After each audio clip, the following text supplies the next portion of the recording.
That a fascinating initiation fight, which comes about as the result of an injury withdrawal 2 weeks ago.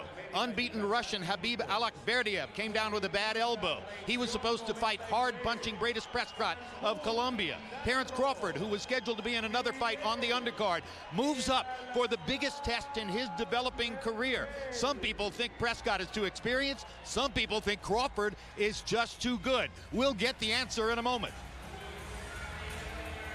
And the tail of the tape for Terence Crawford and Breidis Prescott. You see the 4-year age advantage for Crawford, but Prescott is vastly more experienced, as I mentioned, having fought opponents like Kevin Mitchell, Amir Khan, whom he knocked out in 54 seconds, Mike Alvarado, Paul McCloskey. Crawford hasn't seen anybody like that. A 3-inch height advantage for Prescott.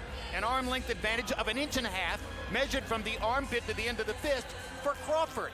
They weighed in at or within a half pound of the 140-pound limit. Tonight, Crawford has rehydrated up to 150. Prescott, with his longer body, is up to 157.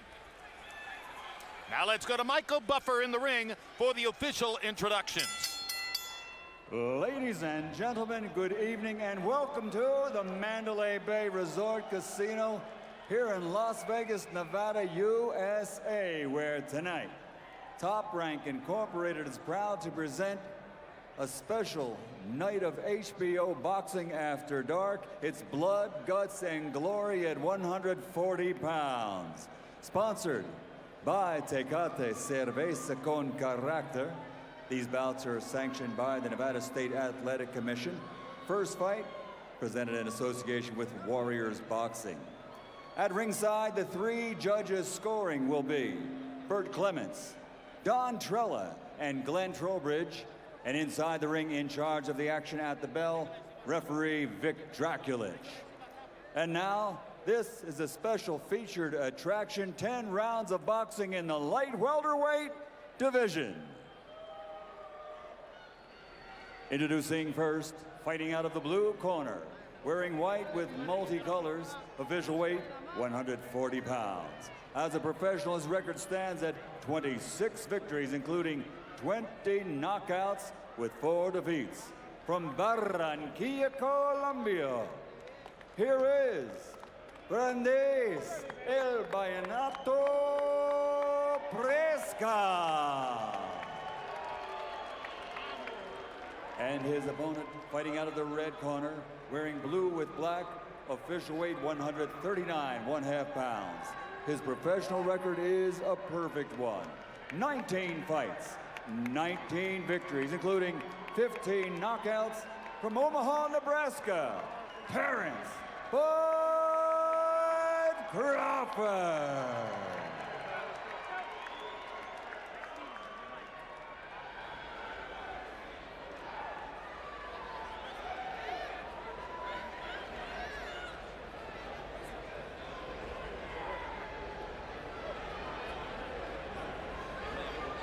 Front of the ring. All right, gentlemen, this fight's scheduled for 10 rounds. You received your instruction in the dressing room. Again, I want to caution you. Any punch below this area will be called low. Golpes debajo de este punto será llamado bajo. That said, I want you to obey my commands, protect yourselves at all times. Obedezca mis comandos y protegerse a su mismo siempre. Touch them up now. Good luck to both of you. Tóquenlos. Buena suerte a ambos. Well, this fight answers one of the age-old questions in American boxing. Is the fighter from the middle of the country, Terence Crawford, who's been built up and is undefeated, is he real? Because Prescott is a world traveler and a real tough guy, and he's real. And the reference to the middle of the country, Crawford is from Omaha, Nebraska.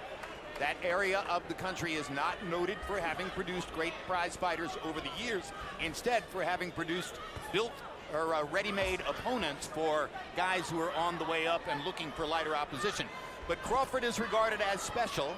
Certainly he was as an amateur. He was first alternate for the United States Olympic team in 2008. 19-0 as a professional so far with 15 knockouts. But just to reiterate, hasn't faced anybody with the kind of dossier or quality that Breidis Prescott has demonstrated in the ring. Yet still he has to have a lot of credit given to him, though, because he actually is a 135-pounder, He stepped up to 140 to take this fight, and he stepped up against a very unique 140-pound fighter who has much more experience than himself. So you have to give him credit on that alone. Stepping up, Roy, with only 2 weeks' notice and moving from a 135-pound fight to a 140-pound fight. Weighs in at 139.5, indicating he mastered the weight in a relatively short period of time. But could there be a dark cloud there?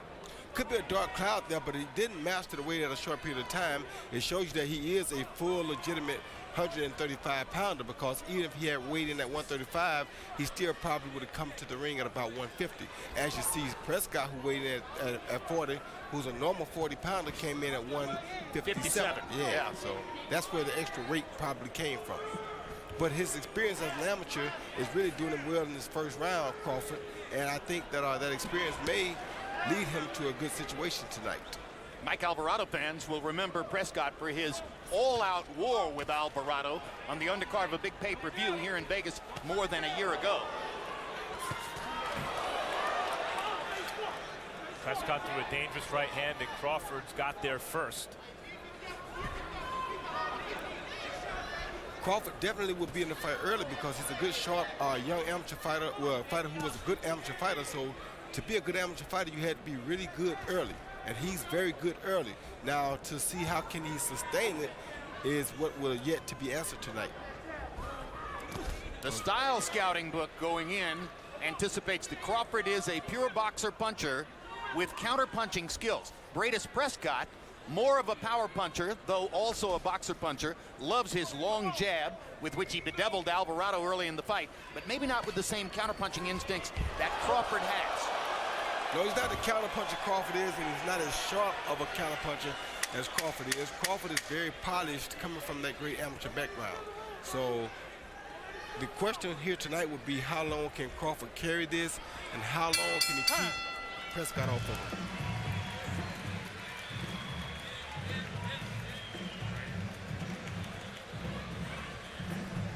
Good round, man. Damn good round. Keep doing what you're doing, all right? Keep doing what you're doing.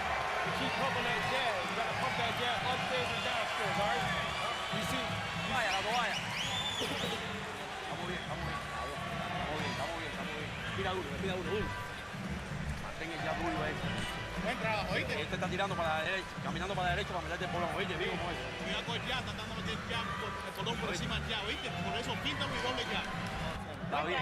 Buen trabajo. No te vuelvas loca, así como está. Muy bien, muy bien. Y tu guardia arriba, ¿ok? Keep your hands up, Manuel. Round one was pretty even. Not much to choose between the two fighters. CompuBox numbers reflected that. Prescott 7 out of 37, Crawford 8 out of 30.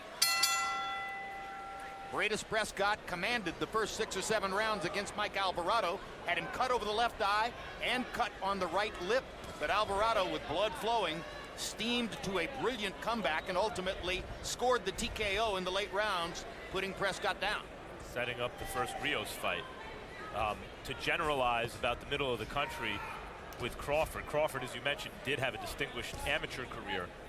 More generalizations, guys that we usually see out of Colombia are big punchers, but they're raw. Prescott, not so raw, had a deep amateur background himself. 215 amateur fights for Prescott, and that is at odds with what we have frequently seen from Colombia. Although years ago, you may remember a Colombian fighter named Rafael Pineda, a 135-pound fighter who also had a deep amateur background and was a gifted and skilled fighter. Knocked out Roger Mayweather and then had his title lifted by Pernell Whitaker.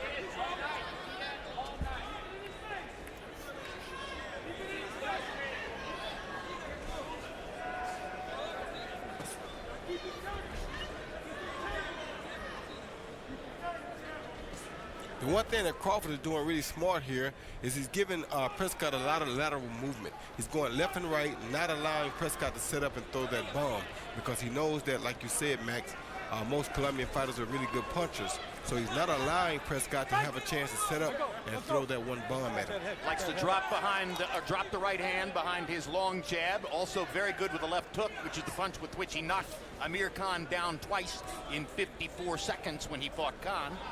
Never did get a rematch against Amir. And that side-to-side movement, in addition to warding off, now you see Crawford switching southpaw, something that he will do frequently in the fight, or at least he has in past encounters. With that side-to-side movement, he's kind of neutralizing the jab. Excuse me, Max. One of the reasons Prescott felt comfortable taking this fight, other than the fact that he'll fight anybody, he was training for a southpaw, and Crawford switches up southpaw so much they felt comfortable that it wasn't too much of a style change, even though they were training for a Russian southpaw who comes forward, and they get an American slickster who moves side to side. The Russian southpaw, Khabib Allakhverdiev, had a record almost identical to that of Crawford and a background similar to that of Crawford.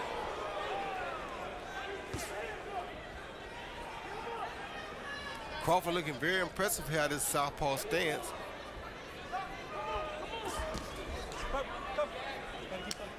Go.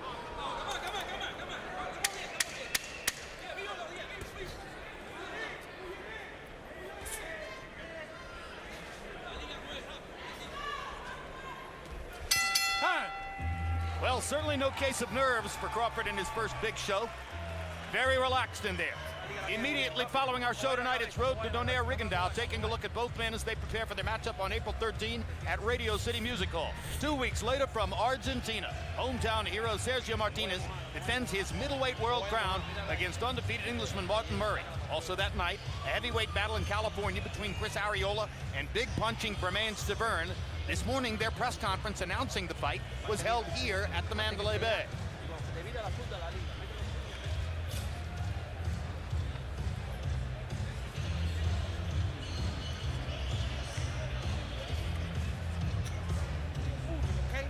Don't get too wide with that. Ringside behind us tonight, Mike Tyson enjoying fan adulation as his one-man show continues to tour the country. To critically well-received reviews. You don't want to say raves? I would say some raves, yeah. I've seen some raves, absolutely. People like the show. So far, by CompuBox numbers, this is like one of those NCAA tournament games where two teams who've been scoring 80 points per game all season suddenly are scoring 20. Prescott 5 out of 37 in the second round. Crawford 7 out of 29. That's a slow pace for two fighters who have shown offense in the past. Well, Crawford, that's a good thing for, because he hasn't been known to go. I think this may be his first 10-round scheduled fight. It is indeed. So with him, he want to keep it as slow paced as he can so that he remains comfortable. Whereas with the other guy, he's a little bit more comfortable later as the fight goes. One of the keys, I think, was Crawford got Prescott's respect in the first round. It's a slow pace, and that's partly to do with the fact that though slick, Crawford has some punching power. Yes, he's slick, and he does have good punching power. Dropped in a right hand that seemed to get Prescott's respect in round one. Crawford seemingly increasingly comfortable here in the southpaw stance. Stays with it from the beginning of this round. Watch all of them. Watch your heads, too. So for the moment, Breidis Prescott is fighting a southpaw. Well, now having neutralized some of Prescott's natural aggression, the key for Crawford is not to make mistakes. And in a moment of recognition, Prescott leads with a straight right hand and lands it down the pipe against Crawford in that southpaw stance. And Crawford took it pretty good, so I'm still a little bit amazed. And there's a straight left hand for Crawford. Perfect antidote to the straight right hand that Breidis Prescott landed. Crawford showing very impressive boxing skills here. And very impressive defense, I must add.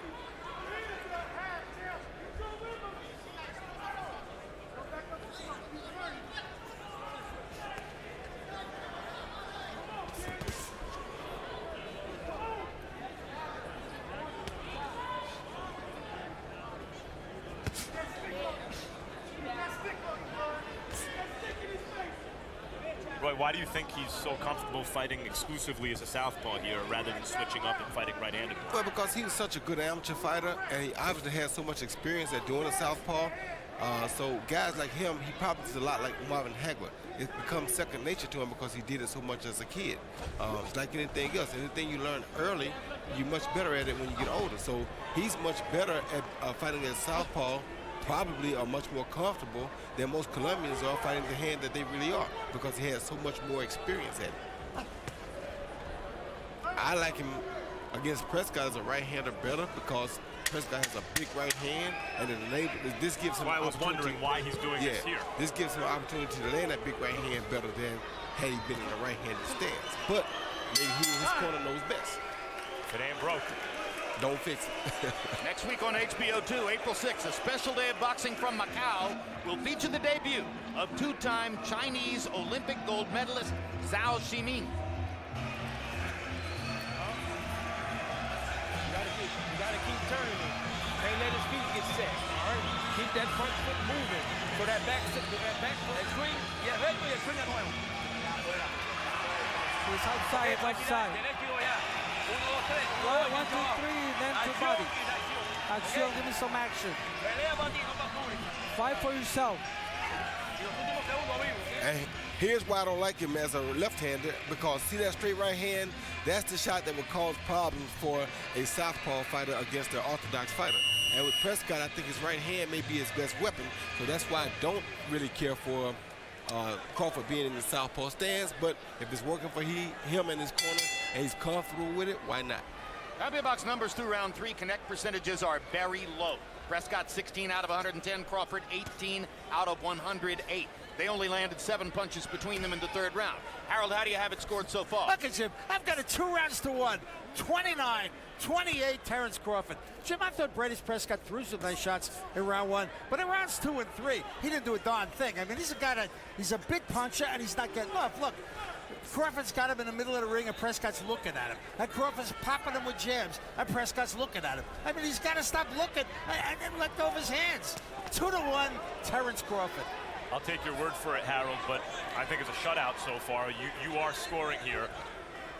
So, and the first round was close. The good thing Crawford is doing, like I said before, he's going left and right, which is he's using lateral movement to neutralize Prescott right now. So Prescott is not throwing because he doesn't see anything. And doesn't his natural movement in the southpaw stance take him away from Prescott's right hand? Yes, it does. Which may be part of the reason that he's staying there? Very possible. You also it may be a good indication of the kind of fighter Crawford is, in that as a righty, Prescott was also able to neutralize Crawford's offense. And here as a lefty, the connects seem to have risen, at least to my eye, for both guys. And Crawford's looking to land some offense, even, you know, as a slick boxer. Well, he's not allowing Prescott to land much right now. That's always a good thing for him, especially when he's fighting against a puncher. There's a right hand whipped around the outside by Prescott. And to your point, Jim, he was circling away, and it took some of the sting off the punch. Indeed. Stop. Okay, watch your feet, okay? Watch the feet. All right. Puck.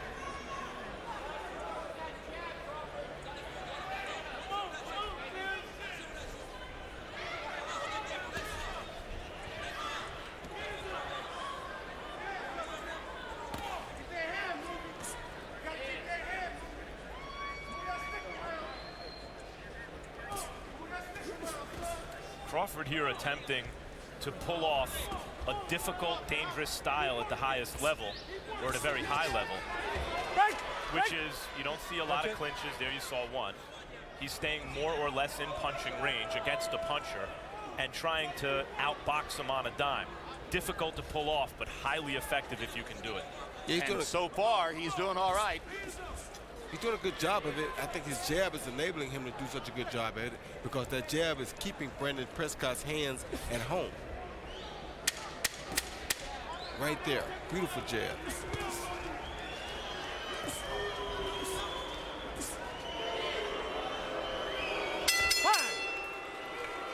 Crowd doesn't love it, but it's an effective defensive show.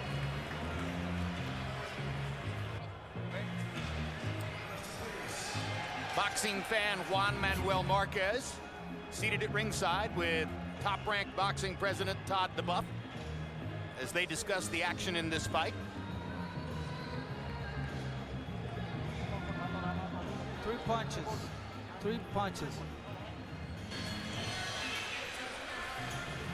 Class clown Brandon Rios building up the energy in his dressing room before the fight. Never without a smile on his face, sometimes even during the action in the ring. Yes, Brandon, we're looking at you.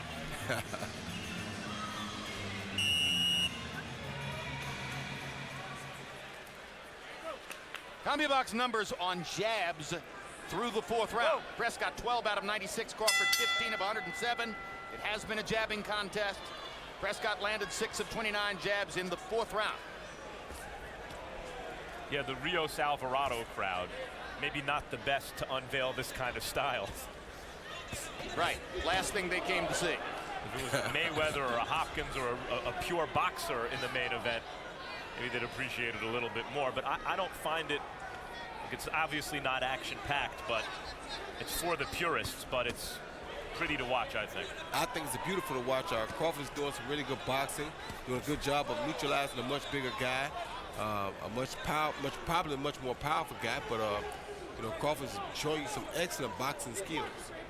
Well, the nature of the fight is limiting Prescott's power. He did stick Crawford with a right hand here a moment ago, but at this point you can almost feel Prescott trying to shorten up his punches and land something. There's a really good left hand over the top by Terence Crawford there as Prescott tried to step in. And he's doing this against not only a junior welterweight when he's really a lightweight, but a big, tall junior welterweight with a real punch. So he has to be extra careful here in his first step-up fight on HBO. You get the impression that Prescott is going to have to hope that Crawford's clock will wind down in the later rounds. And I don't think that's going to happen. He has to hope that Crawford makes a mistake and his head is in the wrong place at the wrong time.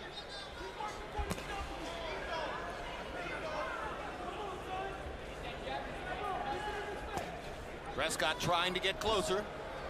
Space seems to be exhibiting a little bit more frustration or a sense of urgency. We're into round 5 of a scheduled 10. Well, Prescott is throwing some body shots, which is smart. Prescott's showing some real frustration there, winging wide shots. Missing 3 swings over the top. And you see Crawford's remaining disciplined, sticking to his straight punches and his smart strategy. Prescott came very close to cutting off the ring and getting Crawford into a corner, but Crawford slipped away. And the question for Crawford, should he continue to do this? He's not an extrovert. He's not going to talk a great game, say like Adrian Bronner or someone like that. Can he succeed at the highest level with the fans as a quiet counterpuncher in and out of the ring? Quick right hand by Crawford as he moved away. Prescott having trouble finding him. Crowd having trouble finding a reason to get excited. Make it clean. Watch your head, let's go. Let's go.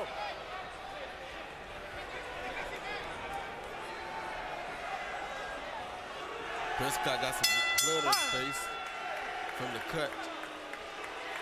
Prescott very angry, and now they're jawing at each other as the round comes to a close, and Breidis Prescott has a cut outside his left eye, apparently from an unintentional headbutt. Next on HBO, it's the Road to Donaire Rigondeaux, taking a look at both men as they prepare to meet April 13, live from Radio City Music Hall in New York City.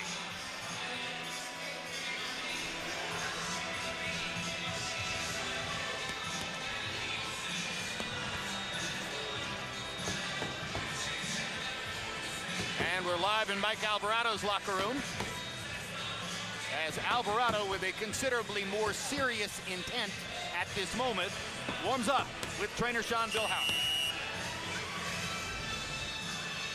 Here you see the headbutt, accidental collision of heads. Nobody did anything on purpose, but those fighters were a little upset about it. So we'll see what happens now. Well, at least Prescott was upset about it. He was the one that started jawing at first, and then Terence Crawford seemed to feel as though, you know, what's good for the goose is good for the gander, and he wanted to yell back. So they both got in a few words as they went back to their corners, but now Prescott has that cut outside the left eye, and Nevada State Athletic Commission Executive Director Keith Kaiser did hold up a card to inform everyone at ringside it was the result of an accidental butt. Well, we'll see how Crawford responds to an infuriated Prescott here, but I liked what I saw out of him after the headbutt. Prescott complained, told him to shut up. He grabbed himself in a certain area, Crawford did, and called him the B word. So, I mean, you know, he was forceful about it. So far, Crawford's responded with a good hard right hook and a straight left hand, which both have landed in this round. Yeah, he's not coming here to give this fight away, son. He came here to win tonight. And he's showing in the ring that he wants to be in control at all times, no matter what happens. And he's showing that when it gets rough, the other guy complains, shut up, I'm not complaining, you don't complain, we're fighting. And now Crawford eats a hard right hand down the middle from Prescott. One of those rare occasions when Prescott's been able to take advantage of the southpaw stance with the straight right hand lead.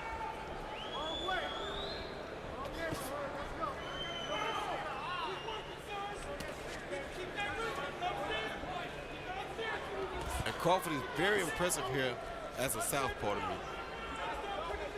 Looks just as natural left-handed as he does right-handed.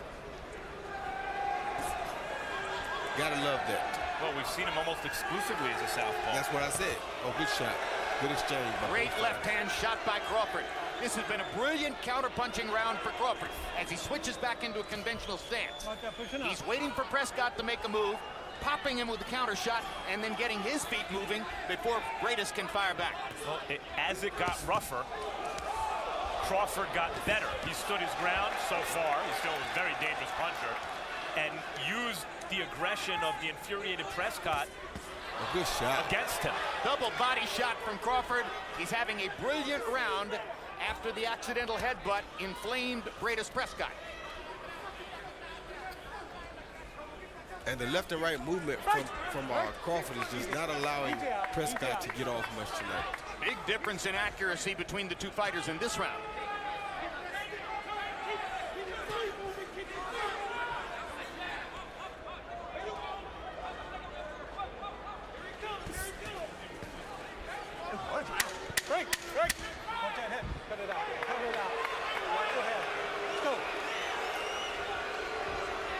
Well, in addition to everything else that's going on, I don't think Prescott likes referee Vic Drakulich. I think Prescott is frustrated. Very.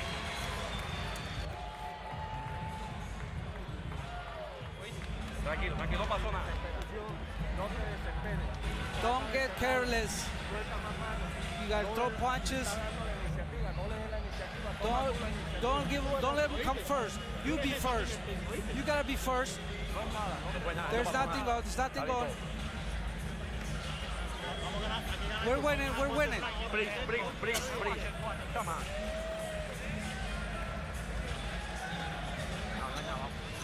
Here you see Crawford land a beautiful right hook on that left eye, which is right above the cut that Prescott has. Then he come back and they land simultaneously, but his overhand left landed again right on that cut. And when Prescott rabbit punched him, Crawford did not complain. And the CompuBox numbers reflected what I was telling you about that round. Crawford 17 of 48. That's by far the highest number anyone's landed in the fight. Prescott was only 7 out of 40. Crawford 17 landed punches, the first time either fighter has broken into double digits in the fight. Harold, how do you have it now? Okay, Jim, I've got it 5 rounds to 1. 59-55, Terence Crawford. He keeps popping him with that right jab. He's got Prescott off balance. Prescott's fighting Crawford's fight. Crawford's keeping his fight in the middle of the ring, using that right jab, coming over with that straight left hand, and unless Breidis Prescott starts to punch a lot more, he can't win this fight. 5-1, Terence Crawford. You'll notice from time to time Prescott lands a shot, a jab usually. Straight right hand moments ago. Yeah, and that's because Crawford's not a scary fighter in the parlance of boxing, meaning he doesn't fight as though he's scared. Good defensive fighters are not impossible to hit with any one shot. It's hard to hit them with more than one shot. Problem with Prescott is he can put your lights out with one shot. Yeah, but Crawford has him so neutralized here with the lateral movement and the fact that he's not backing straight up, because a fighter like Prescott, who's a real puncher, likes to come straight forward with his punches. There you see Crawford is punching and stepping around to his right, which is not allowing Prescott to come straight ahead as a puncher. Oh, Prescott getting close and landing a couple there. Action beginning to heat up. Prescott getting some chances, but seemingly off balance for much of the fight. But those are the chances that he needs to take. He needs to make this more of a scrap instead of a boxing match. He's not going to outbox Terence Crawford. Between rounds, you heard Prescott's handlers in his corner saying you're winning the fight. Probably they tell him that to try to keep his confidence and his energy level up, prevent him from getting discouraged. He's not winning the fight, so it would appear to us. Tell you what, Crawford, he's not, when he's fighting those lightweights in Omaha, they're not as big and strong and crafty as Prescott. Knocked Prescott off balance, and occasionally Prescott's reaching him with that right hand. There he Prescott lands a left hook, Crawford lands a right hook at the same time. Crawford has a real heart, I'll tell you that. Crawford giving as good as he's getting, and much slicker than the wild swinging Breidis Prescott as these rounds go forward. He's got a fighter's temperament, as trainer and broadcaster Teddy Atlas would say. A fighter's temperament, Crawford, even though it's in the body of a slick boxer. He has a toughness about him.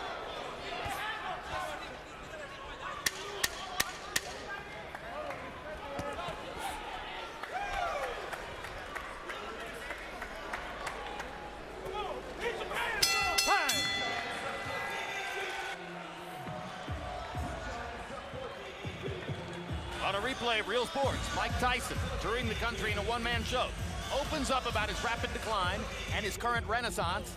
And congratulations to Real Sports on winning the prestigious Peabody Award this past week. Immediately following our show tonight, it's Road to Donaire Rigondeaux, taking a look at both men as they prepare for their matchup on April 13 at Radio City Music Hall.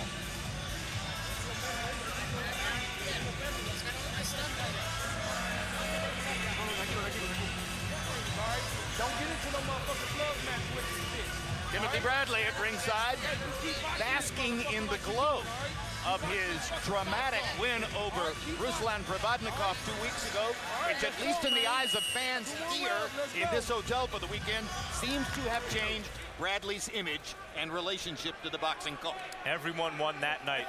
The fans, Provodnikov, and most of all Bradley. Power punches through 7. Breidis Prescott 21 out of 110. And Terence Crawford much more accurate at 33 of 91. Harold Letterman has given every round since the first to Terence Crawford, fighting in his first 10-round event, fighting at this level of competition for the first time in a career which has been developing ever since he turned pro in 2008. Terence Crawford from Omaha, Nebraska, trying to defy the boxing stereotype that great fighters can't come from that part of the country. Well, he's defied that already, Jim, because he got all the way to the Olympic alternate, which says a lot for him. But to see the things that he's doing with a much bigger and much more experienced opponent here tonight says a lot for Terence Crawford. He's really making a statement here to me, and I definitely like to see him in against some more experienced, bigger named 135-pounders. Yeah, with 35, who has anything for him if he can continue like this, but there is still 3 more rounds to go, 2.5 more rounds to go, and he's in with a guy who can put your lights out. True, and there's also a guy at 35 now named Adrian Bronner, so that's not bad. No, but it looks like he's moving up. Yeah, for the moment. Well, if he's fighting Paulie Malignaggi at 147 pounds, hard to imagine that he's coming back to 135 anytime soon. Although conceivably, that weigh station at 140 may beckon. Crawford fighting here in a 140-pound fight. Says that he can go back to 135, or he can stay at 140, depending on how this feels to him. So far, I like the 140. Or he can go to 147. I mean, he's 150 right now. And one small factor in that, Roy, he has the biggest hands I've ever seen on a 135 or 140-pound fighter. And those big hands will help him if he moves up to welterweight. Most definitely. Well, let's see him. You know, he's a natural lightweight. He wants to campaign down there. He's still in with a dangerous guy who can knock you out with one punch. But if he continues this, he's putting on the kind of show here where you imagine it wouldn't be easy for anyone.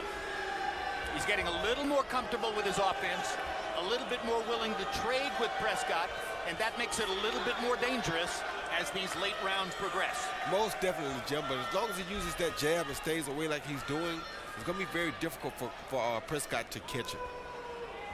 Not that he won't, but it's going to be very difficult.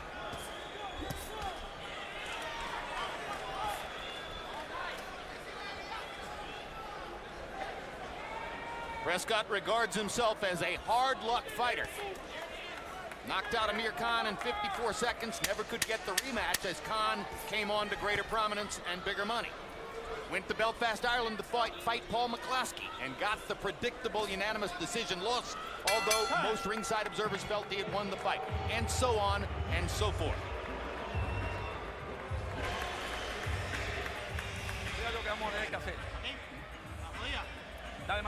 Give us a massage. Give him a massage. Give him a massage.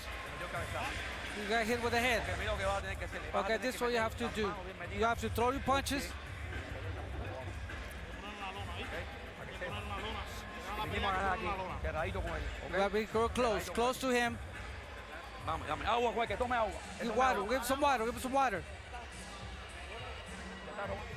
After you throw that jab, check hook him, because he's going to try to move his feet like that. That's when he starts trying to come in. That's when you check hook his ass, all right? You want to pick it up? Keep your hands up.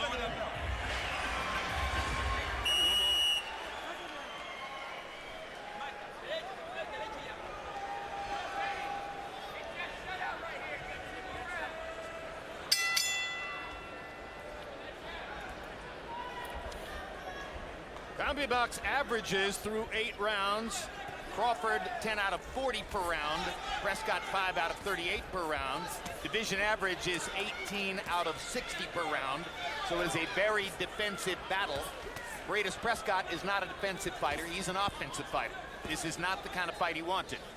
He's also, good right Hard hand. right hand by Prescott. Prescott's also the kind of guy, you know, it's easy for a fighter to look good if he's carefully matched, as Crawford's been so far.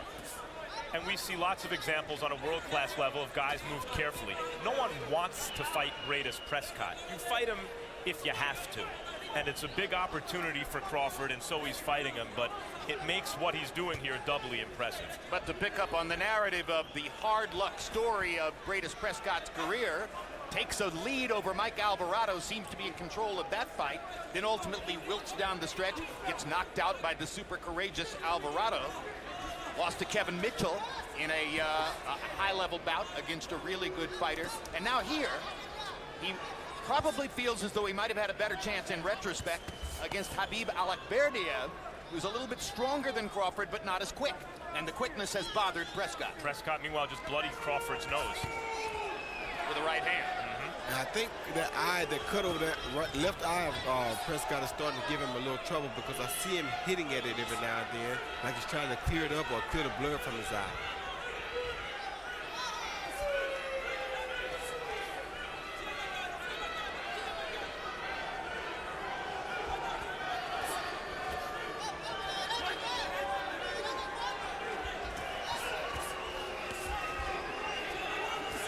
That's a great jab from Crawford.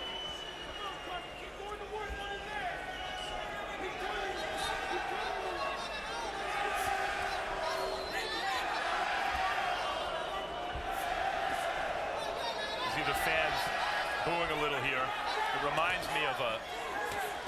Oh, there you go. Now Crawford's opening up. Great counterpunch rally by Crawford there. And Crawford also has been very smart that he's been going to Prescott's body. Good uppercuts. Something you definitely want to do to a stronger fighter, especially in the late rounds.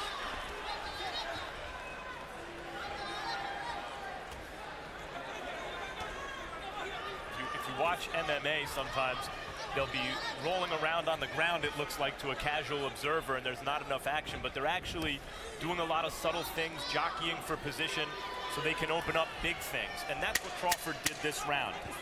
It's the equivalent of grappling. He did a lot of little things that opened up some big things later in the round that the fans didn't appreciate.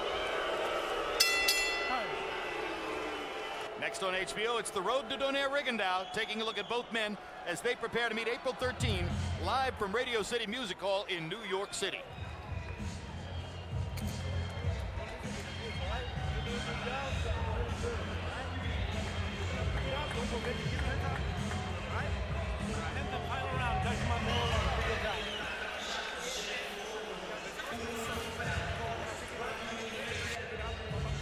Touch him up middle of the ring. Good job.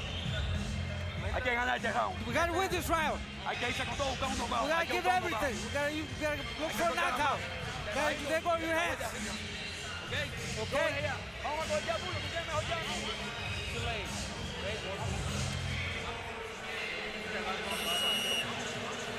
CompuBox numbers entering the last round very much in Crawford's favor. 99 out of 384. Prescott 58 out of 355. You saw at the bottom of the screen Nonito Donaire's tweet comparing Terence Crawford to Pernell Whitaker. I wonder if he'd make the comparison if Crawford had stayed in his conventional stance, but he's gone most of the way in that southpaw stance. Harold, how do you have it coming to the 10th? Okay, Jim, I got to tell you, I am really disappointed in Breidis Prescott. I got an 89-82, 8 rounds to 1, Terence Crawford. I mean, he's taking a big guy, and he's beating him up. And Breidis Prescott just doesn't open up, doesn't throw the hard shots he's capable of. You know, he'll probably call me up tomorrow and tell me I'm a lousy judge. But even still, I don't think Breidis Prescott is fighting a good fight. I think Terence Crawford is fighting a tremendous fight. 8-1 Crawford. Prescott came very close to putting his glove on the canvas, which would have given Crawford credit for a knockdown. Well, Prescott's corner told him the truth this round, at least. They told him he's losing and he needs a knockout to win. So somebody figured out Body something. shots by Crawford. Crawford could be taking it easy here and cruising to victory, but he wants to hurt his guy. He's trying to get him out of there, son, especially with those body shots. That could be dangerous, but he's definitely going in the right direction. I wonder if Crawford has been tempted into taking this chance by the boos that he heard at the end of the last round. Well, where he does remind me of Whitaker, other than the obvious ways, as Donaire points out, is he'll hit you in the face with his head and tell you to shut up. I mean, he's a tough guy.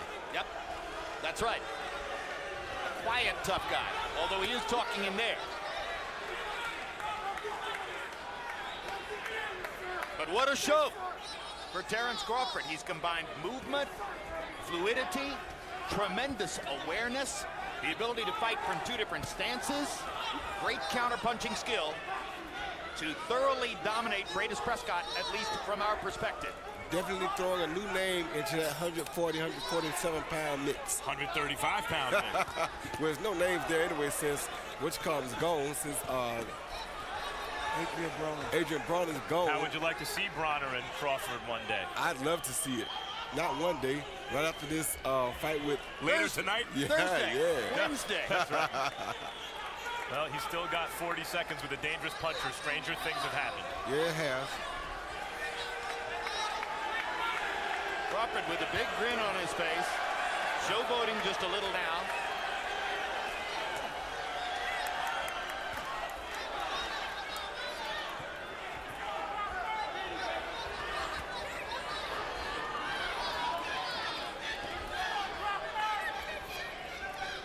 Prescott just wasn't busy enough tonight. Yeah, and that's because of Crawford. It's Exactly. what Crawford did, not what Prescott didn't do. Exactly. Just a better all-around fighter. Can do more things than Breidis Prescott, and showed it here tonight.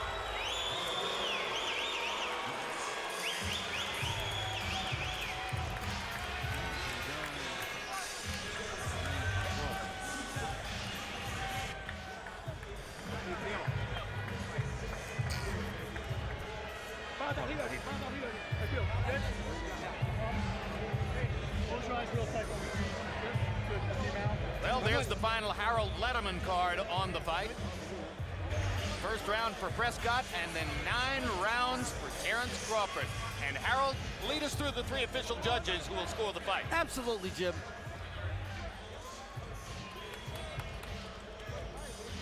Okay, we start with Burt Clements. He's from Reno, Nevada. He's been judging boxing since 1989, as you see. He had Pacquiao Wabel Marquez a draw, which I thought was a decent score. He also worked Timothy Bradley, Joel Casamayor at MGM Grand. Don Trella, he was one of my proteges, the human relations director at the Mohegan Sun Casino, a terrific judge from Suffield, Connecticut. He worked Jan Zevic, Keith Thurman, and all 3 judges had the same score. Glenn Trowbridge, been judging a long time, since 1994. He had Brandon Rios over, Richard Abril. I think he blew that one. But anyway, he's usually very good. Jim, I think we got 3 good judges here. Well, Burt Clements made one mistake in his career, and we're sort of grateful that he did. He gave 7 points to Juan Manuel Marquez in the first round of that fight with Pacquiao, and that facilitated the draw that helped ultimately to facilitate the 4th fight between them. Michael Buffer is now ready with the official scores on this one. Ladies and gentlemen, from the Mandalay Bay of Las Vegas, we go to the scorecards. Don Trella scores at 99-91. Glenn Trowbridge, 97-93, and Burt Clements, 100-90. All to the winner by unanimous decision, still undefeated. From Omaha, Nebraska, Terence "Bud" Crawford. So it's a big win for Terence Crawford. Stepping up in class. Originally, he was to fight on the undercard. Got this opportunity because Khabib Allakhverdiev came down with a bad elbow within the past 2 weeks. Crawford seized the opportunity. His manager, Cameron Duncan, was kind of nervous about it, but at the end of the day, no big reason for the nerves, as Crawford was statistically dominant in CompuBox numbers, as well as dominant on all 3 scorecards. And here are the numbers for the fight. You can see that Crawford landed 48 more punches, threw 29 more punches, landed at a significantly higher connect percentage, was more and more offensively effective as the fight went on. Total jabs, landed 20 more, threw 68 more, landed at a slightly higher percentage.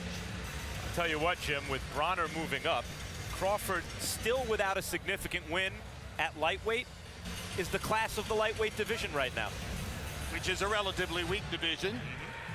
And, but that, you know, those things change cyclically from time to time. Here's the punch zone graphic that shows you the punches which landed on Crawford, and he was able to limit the number of times that Prescott, with the big right and left hand, could get to his chin, while at the same time he was landing repeatedly, and most particularly the 67 shots to the left side of Breidis Prescott's head. Most of those were the right jab, with which Crawford was so effective out of the southpaw stance throughout the fight. One down, and our main event all